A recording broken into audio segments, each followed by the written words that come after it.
Надежда, я видела ваше задержание в здании суда, когда вы пришли к своей подзащитной, к Наталье Да. Филоновой.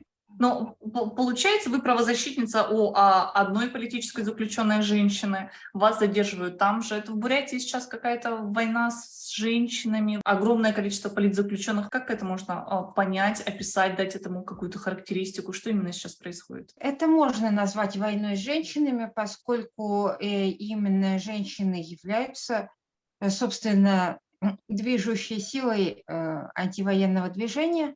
Даже если судить по ситуации с Натальей Филоновой, то стало отправной точкой к этой ситуации задержание 9 женщин и всего 2 мужчин на Театральной площади 24 сентября. Это не какой-то умысел, не какое-то человеконенавистничество. То есть нас преследуют не по гендерному признаку, а так стихийно сложилось, потому что именно женщины не боятся мобилизации, именно им не грозит отправка на фронт, и поэтому именно они ведут себя смелее.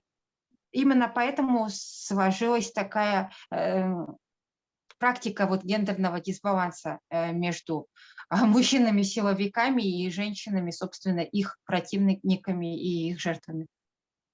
Я поняла. Тем не менее, возвращаясь к видео о задержании, об арестах, все эти силовики, как вы их называете, ну, они выглядят вполне приятными людьми. В своей оппозиционной деятельности мы сейчас виним, не знаю, Путина, президента, тех, кто на войне. А получается, все те, которые находятся на местах и совершают какие-то маленькие шаги в сторону от совести. То есть здесь просто выписала штраф, здесь судья просто присудила, потому что сказали, судебный пристав просто приехал, привез документы. Каждый на своем месте вот совершает какие-то такие маленькие отклонения от совести, я бы сказала, от правды. И таким образом, я, например, у меня сейчас лично, я уже немножко начинаю путаться, против кого ведется оппозиционная деятельность. Вот против чего сейчас вы выступаете? Деятельность моя, безусловно, направлена в первую очередь против самих основ нынешнего, того, что называют конституционным строем, а на самом деле тоталитарного милитаристского режима, и в самую последнюю очередь в отношении каких-то рядовых служителей режима. Про них, конечно, можно сказать, что они выглядят неплохими людьми, но это воздействие именно публичности, они осознают, что они сейчас находятся под прицелом эфира, и поэтому частично стараются вести себя вежливо. И я часто наблюдала, допустим, находясь в том же самом ИВС под арестом, я видела, как с каким уважением, иногда с подобострастием со мной разговаривают, и потом они от моей камеры отходят, подходят к какой-нибудь другой камере, и сразу голос меняется на жесткий, на неуважительный, такой привычно командный. То есть это в большей степени страх и в какой-то степени сочувствие ко мне персонально, поскольку они осознают, что моя деятельность полезна, в том числе их родине. Они осознают, что они мои земляки, что я борюсь в первую очередь за права нацменьшинств и в самую первую очередь за права бурятского этноса, а они принадлежат, собственно, тоже к бурятскому этносу, все вчерашние судебные приставы. Кого-то сдерживает страх, кого-то сдерживает лицемерие, а кого-то сдерживает из них подлинное сочувствие и подлинное скрытое намерение оказать помощь хотя бы своим саботажем, хотя бы своим нервением, что ли.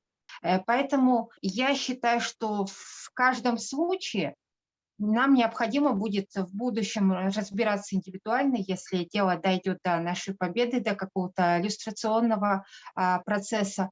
Ну, я с вами согласна, что разбираться в каждом индивидуальном случае, но при этом, ну, мое личное мнение, что так каждый говорит, ой, я там всего-навсего выполнял свою работу, всего-навсего доставил повестку, всего-навсего приехал в суд и там ее вручил, арестовал и так далее. Ну, каждый списывает на какой-то вот, что моя вина была совсем малозначительна, Но если в совокупности все это объединить, то получается, ну, страна в каком-то страшном положении, где никто ничего не говорит против. Не говорит против арестов женщин, когда все понимают, что это абсолютно политические дела. Я с этим тоже согласна, и я скорее говорю о необходимости разбираться в противовес призывам к самосуду, которые слишком часто звучат именно, причем из уст моих же сторонников. И в то же время я разделяю понимание того, что даже самый маленький какой-то шаг в сторону репрессий – это все равно шаг, за который каждый несет ответственность. Что вам грозит? Вам грозит арест по окончанию вот этих 5 дней? Да, грозит арест, конечно же, не автоматически, а если суд мне его назначит. То есть меня могут снова привести в данное же здание ФССП, там объявить мне, что я сейчас буду доставлена на судебное заседание, сразу же его провести, и в этот же день я тогда окажусь уже в ВВС. Ну и кроме того, действительно могут прийти с описью имущества, с конфискацией и провести эти действия как-то одновременно. Я допускаю, что этого не произойдет в случае, если поднявшийся общественный резонанс станет моей защитой. Надежда, это наше с вами второе интервью, и мы время от времени коммуницировали между этими интервью, и однажды вы даже отменили запись интервью, ссылаясь на свое здоровье, что вы себя не очень хорошо чувствовали. И у меня здесь возникает вопрос. Во время вашего задержания вы говорили о том, что если вас задержат, вы объявите голодовку, вы откажетесь принимать пищу. Насколько вы обсуждали голодовки со своим врачом? Потому что вы уже объявляли их несколько раз, правильно? И, насколько я знаю, это Да, вредно здоровью. да, притом я объявляла именно сухие голодовки, и этого формата я буду придерживаться и в этот раз. Это значительно более серьезная, более опасная голодовка. Последняя голодовка у меня была в сентябре, когда нас поместили на 2 суток в отдел полиции. 2 суток – это несущественный срок. Длительная голодовка состоялась буквально сразу после войны, в марте 22 года. Это была 7-суточная сухая голодовка. А вот после этого я до сих пор очень ослаблена, и у меня возникло сердечно-сосудистое заболевание. То есть это проблемы, которые у меня раньше, в принципе, отсутствовали. Очень серьезное опухание ног. То есть я после этих голодовок, в принципе, последних голодовок не могла ходить на протяжении нескольких недель. Вследствие того, что ноги сразу же схватывало судорогой, и они увеличивались в объеме где-то в 2 раза. И за последнее время у меня периодически эти симптомы в слабой, но тем не менее в определенной степени повторяются. Вот хотя, казалось бы, голодовка была последняя давно, но у меня все равно опять происходят эти отеки, все равно загустевает кровь, то есть очень серьезное нарушение, постоянная головная боль.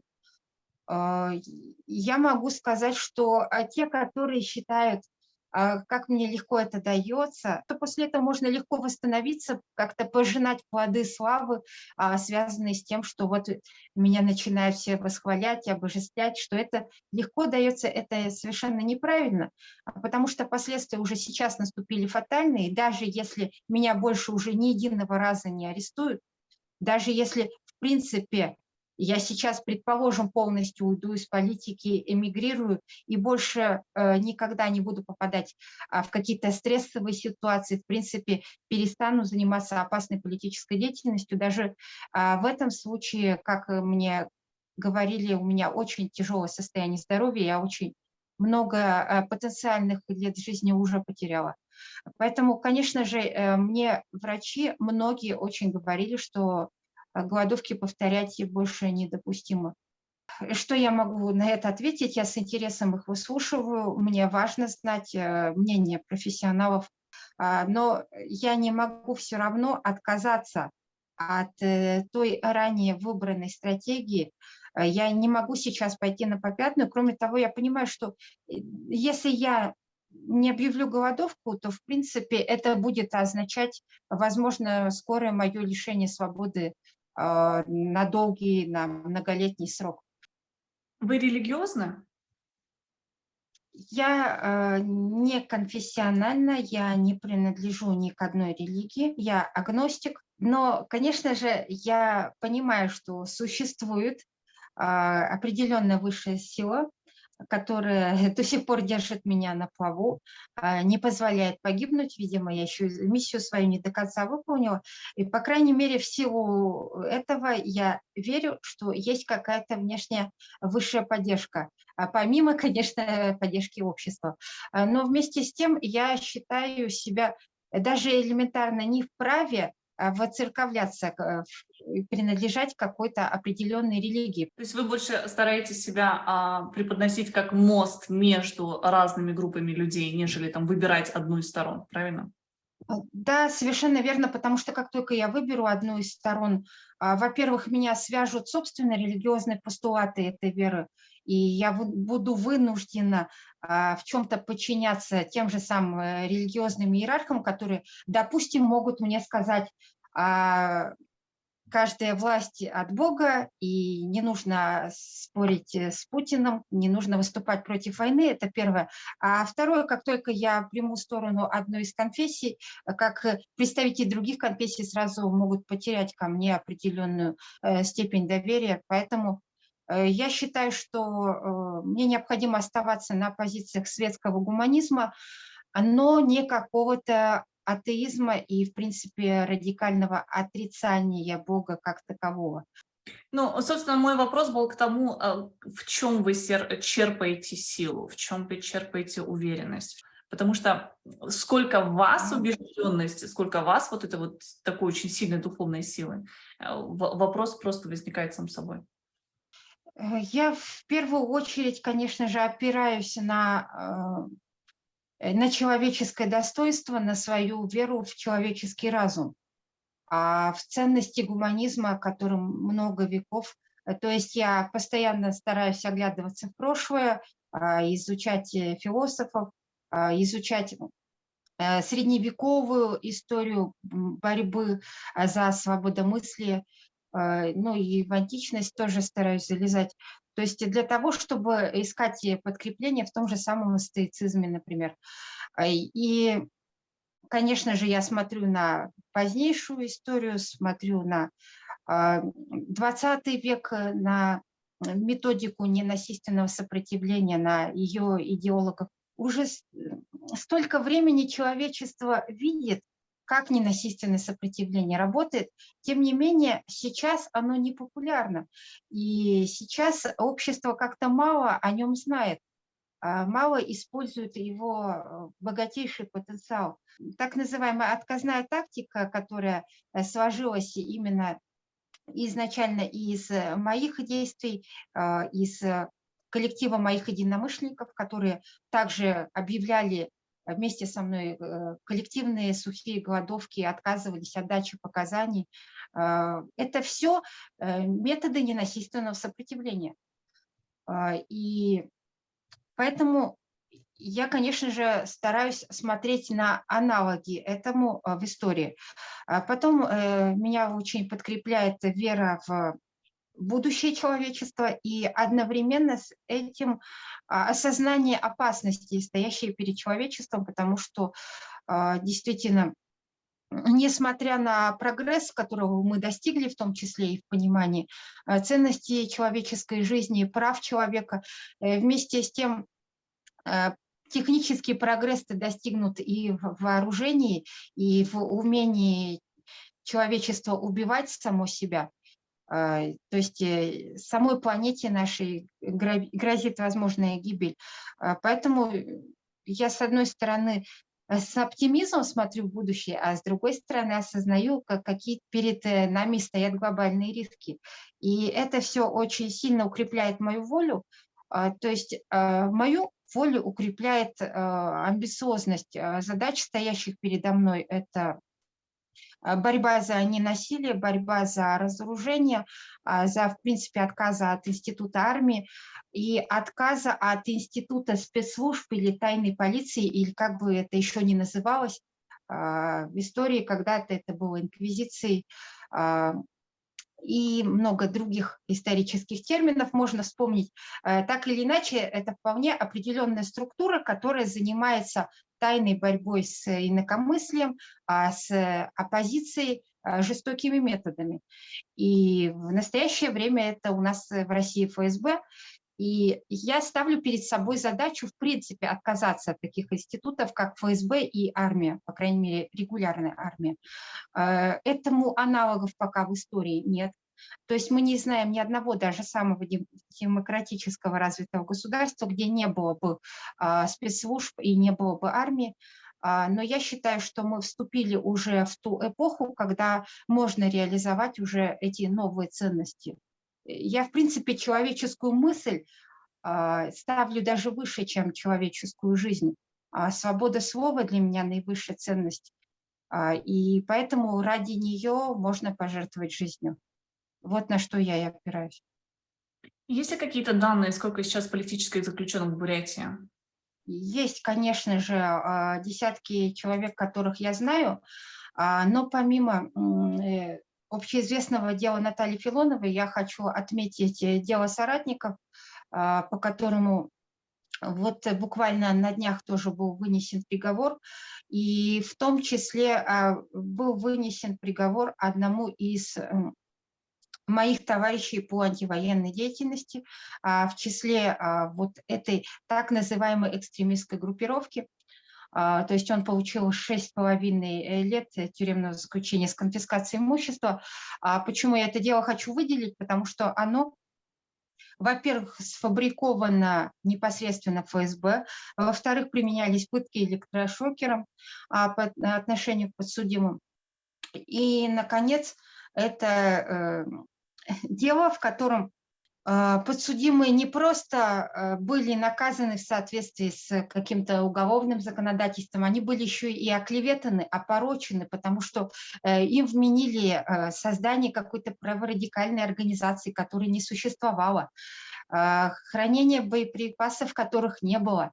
То есть это были просто такие никак между собой не связанные люди разного возраста, разного образования, незнакомые между собой. ФСБ слепила из них организацию, назвав ее «Соратники». Евгений Литвинцев, дело которого я хочу отметить, он как раз получил 6,5 лет. Вот он был арестован в первые же дни войны после того, как начал поддерживать открыто, публично меня в моей антивоенной борьбе и помогать определенными материально-техническими ресурсами как-то выступать в поддержку антивоенных ценностей, после чего сразу подписку о невыезде ему заменили на реальное помещение в СИЗО.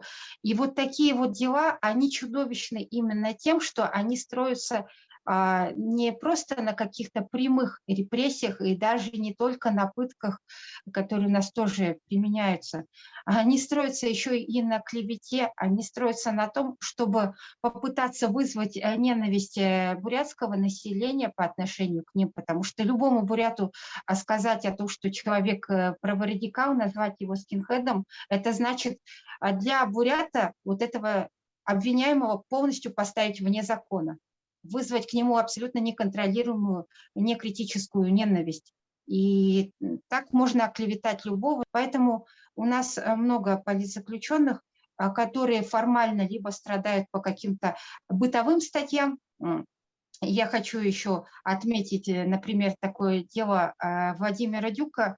Это краевед, который родом из Кяхты, который боролся против сноса церквей, против разрушения архитектуры. У нас в Бурятии очень сильно стоит проблема уничтожения памятников архитектуры, и это касается Улан-Удэ и районов. Он боролся, потом попытался баллотироваться на пост мэра города Кяхты и сразу же попал за решетку по сфабрикованному делу по обвинению в хранении наркотиков. Так цинична наша власть, наша репрессивная система, что она скрывает наличие политзаключенных. Я поняла. То есть именно политических статей очень мало, потому что там всевозможные различные другие статьи, да? У той же Натальи Филоновой, у нее дело, что она напала на полицейского, да? Что-то в таком духе. На 4 полицейских она напала, то есть по версии следствия с причинением вреда опасного для жизни и здоровья, с использованием орудия преступления шариковой ручки. И именно поэтому ей грозит до 10 лет лишения свободы. Что бы стоило судить ее за высказывание на том же самом прямом эфире 24 сентября, где нас, собственно, и арестовали? И это было бы честнее со стороны наших правоохранительных структур. По крайней мере, они бы преследовали за то, что обвиняемый в действительности совершил. Или, по крайней мере, о чем он думал и о чем он заявлял. Но цинизм нашей власти именно в том, что они проигнорировали ее заявление, ее именно ненасильственную, опять же таки, агитаторскую деятельность, пацифистскую деятельность, и при этом придумали ей какое-то другое деяние, которого она не совершала. Заключение. Если говорить о Бурятии как политической нации, насколько я понимаю, вы выступаете за независимость Бурятии, говорите о том, что необходимо формировать не по каким-то этническим принципам, а больше по политическим, да, что там объединяться больше по интересам. Объясните здесь свою позицию, потому что Бурятия межнациональная, вы чувашка, правильно? Да, совершенно верно. И то, что я чувашка, меня, кстати, ставит в такое же положение арбитра, как и то, что я агностик, а не приверженец буддизма или православия и так далее. То есть я, опять же таки, не русская, не бурятка и даже не китаянка. И, опять же таки, я даже, можно сказать, полукровка, потому что наполовину я отношусь к мордовской нации. Я наполовину отношусь к тюркам и наполовину, опять же таки, к финно-уграм. И вот это промежуточное положение мне позволяет выступать из межэтнических или внеэтнических позиций за независимость Бурятии. Это, опять же таки, новый вид борьбы за независимость. На протяжении всей предыдущей истории, если речь шла о национальной освободительной борьбе, то речь шла все-таки о межэтническом конфликте и о том, что какая-то территория пыталась самоопределиться с большой при этом ненавистью к нации, которая являлась государствообразующей нацией. Вот, получается, метрополия, колония враждовали не потому, что это федеральный центр и колония, собственно, какая-то подчиненная территория, а потому что они принадлежали к разным нациям, и они именно межнационально друг друга ненавидели. А я считаю, что это устаревший принцип, также устаревший, как и сами по себе армия, война и насильственные методы разрешения любых конфликтов.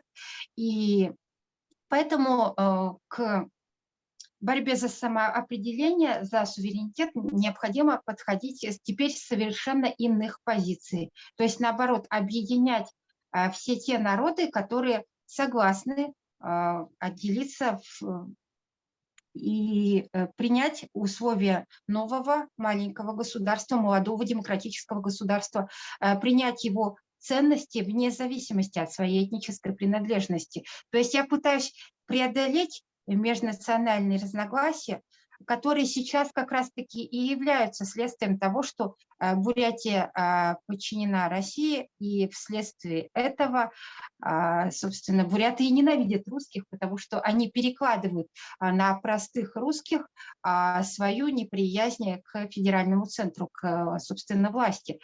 А я считаю, что нам сейчас выпал исторический шанс. Возмущение против войны и против мобилизации, в особенности у нас в Бурятии, как наиболее пострадавшей республике, столь велико, что это объединило представителей разных этносов на платформе необходимости создания независимой Бурятии. То есть у нас русские начали выступать за независимую Бурятию, представители национальных диаспор начали поддерживать эту идею. И нам выпал шанс объединить разные этносы в этой борьбе, чтобы у нас не была гражданская война всех, бурят против русских и так далее, а наоборот, чтобы мы все вместе добивались создания независимого государства в первую очередь с целью выхода из войны, с целью прекращения отправки на фронт наших земляков, немедленного возвращения всех тех, кто был мобилизован или тем или иным образом был принужден к участию в боевых действиях. И таким образом, я считаю, мы должны не дожидаться, в принципе, окончания войны в масштабе межгосударственном, между Россией и Украиной, а просто совершить собственный самостоятельный дипломатический шаг, объявить собственную независимость и в одностороннем порядке выйти из этого вооруженного конфликта, отказавшись от любых обязательств перед федеральным центром, касающихся войны.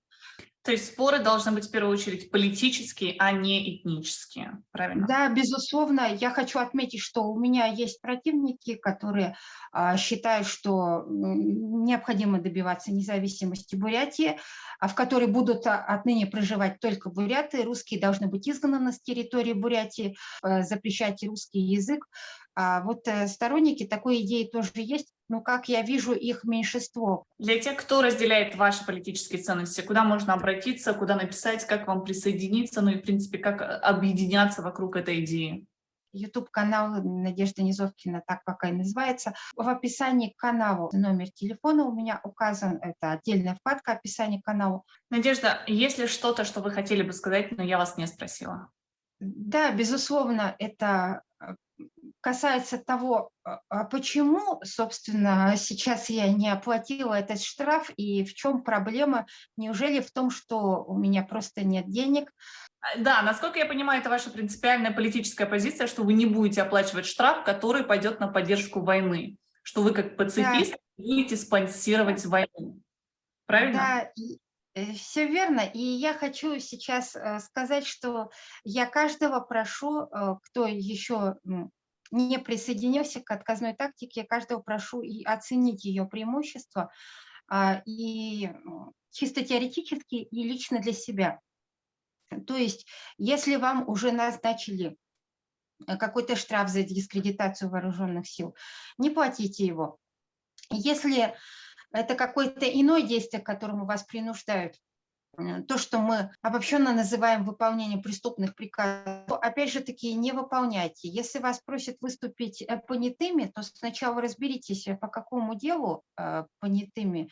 То есть, может быть, это какое-то политическое заказное преследование, и вы потом, узнав об этом, будете себя корить до конца жизни, что вы невольно поучаствовали в отправлении репрессий. И если ваша совесть вам подскажет, вы лучше откажитесь от участия в данных действиях. То есть я прошу сейчас каждого задуматься над тем, от чего вы можете отказаться.